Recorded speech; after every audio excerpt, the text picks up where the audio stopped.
I must admit, I'm a sucker for Pegasus Knights, especially the Royal Pegasus Knights. There's just something about the elite, noble, flying cavalry of Bretonnia. I mean, hippogriffs are cool too, but there's just something about the Pegasus in particular.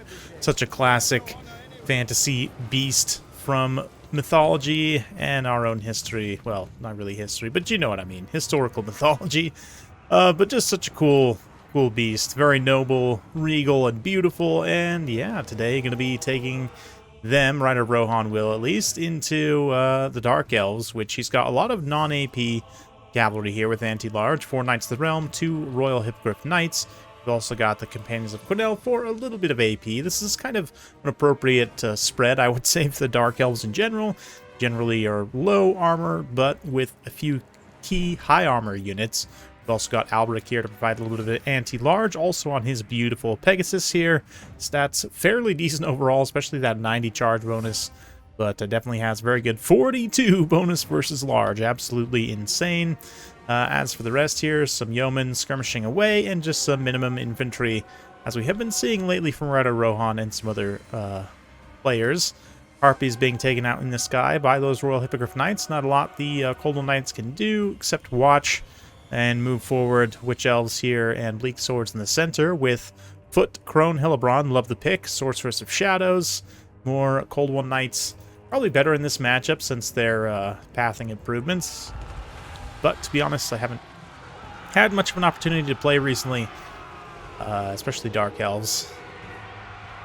But let's see how they do. Yeah, in the replays I've seen, they're doing okay right now, though, getting bogged up on that damsel there, this little impassable kind of ruin. Definitely providing a nice anchor for Bretonnia. Sort of leads to, ooh, yeah, that damsel of beast getting absolutely taken down by the Cold One Knights, wrecked in quick order. Dark Elves kind of switch directions here, realizing there's not a lot, honestly, here besides just these infantry. The one Knight of the Realm does get carved up pretty hard by the Witch Elves and the Cold One Knights, but Companions and Royal Hippogriff Knights able to cut down another Cold One Knight in return.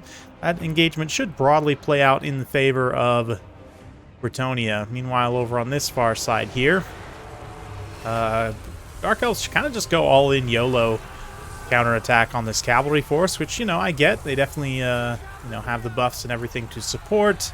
The units getting in here, getting some really nice damage. There's even a Blackguard mixed in here as well. Currently bogged down fighting some peasants, but Witch Elves should be able to cut through them, no problem. Both players unleashing some wind effects. We see the really nice wave attack there from the Wrath of Anon, of course, as its proper name is called, from Albrecht, and then of course the Pendulum does some pretty good damage on both sides, honestly, but right now Dark Elves doing okay. Tonia pulling away there, trying to get some cycle charging. Most of the Knights of the Realm have taken some pretty significant damage at this point. But if we check in on the really expensive stuff over here, yeah, I mean, Companions also probably took some pretty cost and effective damage in that engagement at the end of the day. The Royal Hippogriff Knights came out a little bit better. They're still fairly healthy. Where's the other unit of Hippogriff, Pegasus Knights? Here, also looking pretty good so far. So yeah, that Blessing of the Lady definitely comes in handy in situations like this. Likewise, Rider of Rohan, not leaving them in combat for too long. But now he's got the problem of this juiced up Murderous Prowess brick of infantry hiding here in the woods. It's going to be very tough for him to take out. They're going to kind of sally forth here, get hit by a really nice Flock of Doom, that regrouped Damsel of Beast, not getting chased off, pretty critical. Pegasus, man, I made the comparison now. I can't stop saying Hippogriff Knights, but yes, the Pegasus Royals charging the Bleak Swords with Albrecht. No anti-large bonus applied there, but still, maybe win that engagement. I don't know, not super cost efficient, but Witch Elves here also. I guess they were kind of over-chasing one unit, just completely killed it 100%, but likewise, we've also got this Hippogriff Knight, or Pegasus again, dang. Yeah, they have also way over-chased out into the trees there. So, let's see. Let's see, it is Conquest, so Hellebron coming forward. A little bit at risk of getting shot up by the Yeoman Archers. Can perhaps take the objective, and just in general, the Dark Elves are in a pretty good position here if they can get the Blackguard and sort of set up a defensive formation here. should be able to hold the objective and on for a win. Right now, though, neither side is really prioritizing the objective or captured it, but in Conquest, in a situation like this, when you're faced with a much more mobile opponent, you definitely want to start accruing the points early on, because it may come down to a situation where you're getting cycle charged to death, and in that case, you want to have built up as many points as you can in the early part of the battle. So you shorten that cycle charge phase as much as you can, but a little bit of Conquest metagaming here. Potential, I feel like it's more relevant maybe now than ever. See a nice duel here. Albric, of course, not getting his anti-large bonus, but just nice stats in general. Elbron getting distracted by some peasants, just decapitates like 10 of them in one swing, and then turns back to fight Albric. Aron, Blackguard moving in. Yeah, not looking good for Albric, although he has been able to do some really nice damage to Helbron. She now pops her Witch Brew and just absolutely cleaves him in half. Yeah, a couple of big hits right there, and Albric will be routed off. The forces of Bretonnia still a little bit ahead on the balance power, just devastating flocks of doom here. Been able to cap most of these units. And another Gaze of Cain there, that big AoE red mist buff from Helebron, kind of her signature move. Very strong, but unfortunately the rest of the Dark Elf build just kind of runs out of steam at this point. Yeah, I mean, given the current meta, it's definitely, Rider Rohan especially known for his Rider builds currently. Having sort of an infantry-focused composition like this, definitely tough.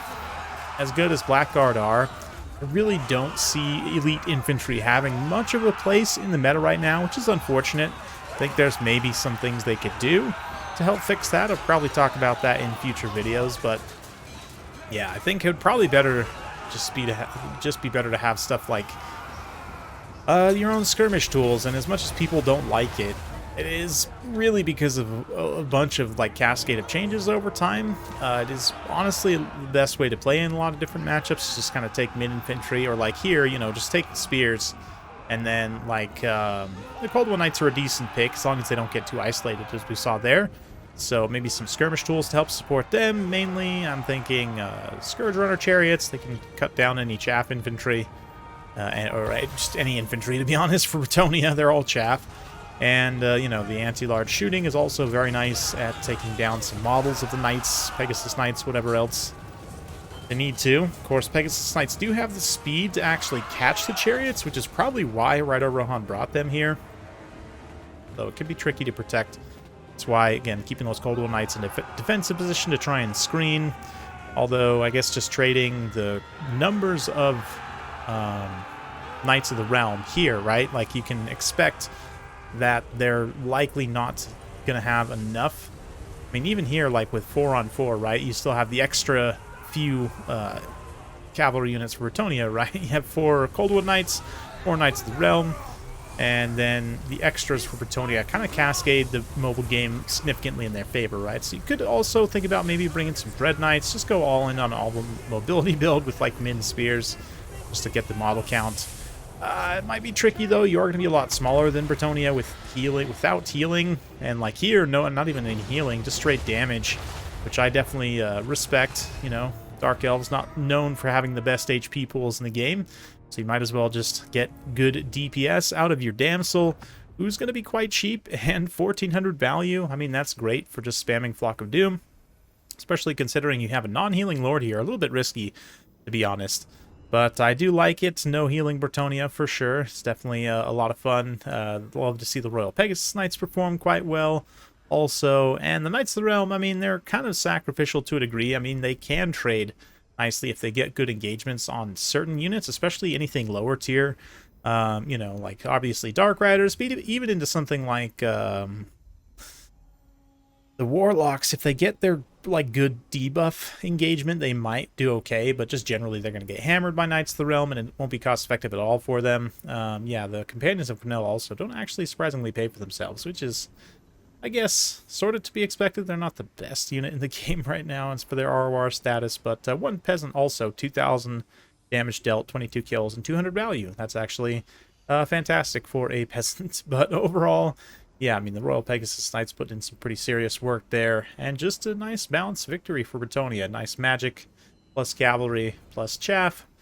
And for the Dark Elves side, I mean, I love the pick of Crone Hellebron, especially on foot. Super cost effective, honestly. Really, really good value here.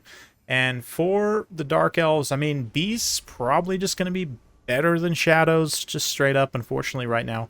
Although Milkos is nice and Penetrable Pendulum is okay, I would generally say, yeah, just spamming Lord of Beasts, just like Bretonnia did here, honestly, on their cavalry is quite good. Death also can be nice, just putting a nice Beta Buna on their elite cavalry, especially on those Royal Pegasus Knights, can definitely be quite effective. But yeah, the Black Cards still end up getting pretty close to paying for themselves. Not quite. Old One Knights, a little bit of a mixed bag. Two of them do okay, two of them get absolutely crushed. Kind of to be expected. The Witch Elves actually do like the pick quite a bit, even though they're unarmored, a little bit vulnerable to shock damage. You can see if they activate and get their good value, they can absolutely blend Chaff Infantry like it's nothing. So again, it's tricky, really. I'm not a Dark Elves expert by any means, but I would probably, I don't know, I might trade out like one Witch Elf and then the Blackguard for some Scourge Runner Chariots, just because they're, you know, so good in so many ways. Very versatile unit. Can maybe force some mistakes from your opponent, as well as doing some really good DPS over time, and then moving in to kill late game infantry if they need to, or just, you know, little hit and runs early, again, to try and draw out your opponent, force them into making mistakes. A lot of opportunity for good play with Scourge Runner Chariots, I think, here. So, yeah, they're not exactly the same price as Witch Elves, but yeah, cut to one or two Witch Elves, maybe cut the Blackguard, and then kind of average out the value. I think you could take maybe 2 or 3 Scourge Chariots, depending on what you want to do. Something like that, I think, would be pretty solid, but my funds are small here because of reasons. But if I go to default funds here, yeah, something like this.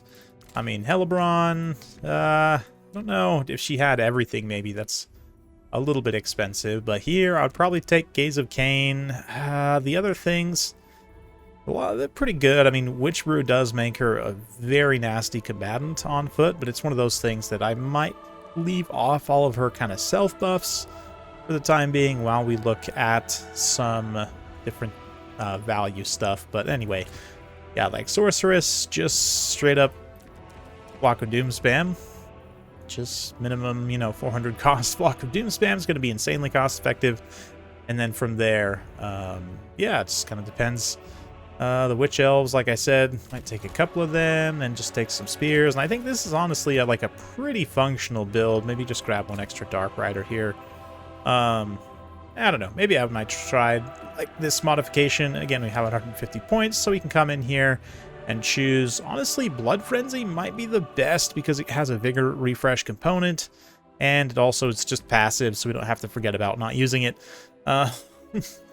Yeah, something like this, I think, if you want to really optimize like kind of a similar-ish build, maybe something like that. I don't know. You guys will have to let me know what you think in the comments down below. Hopefully you enjoyed. If you like this sort of content, be sure to like, subscribe, hit that bell notification button. Every time I upload a new video, you'll be notified. Thanks again. We'll see you next time.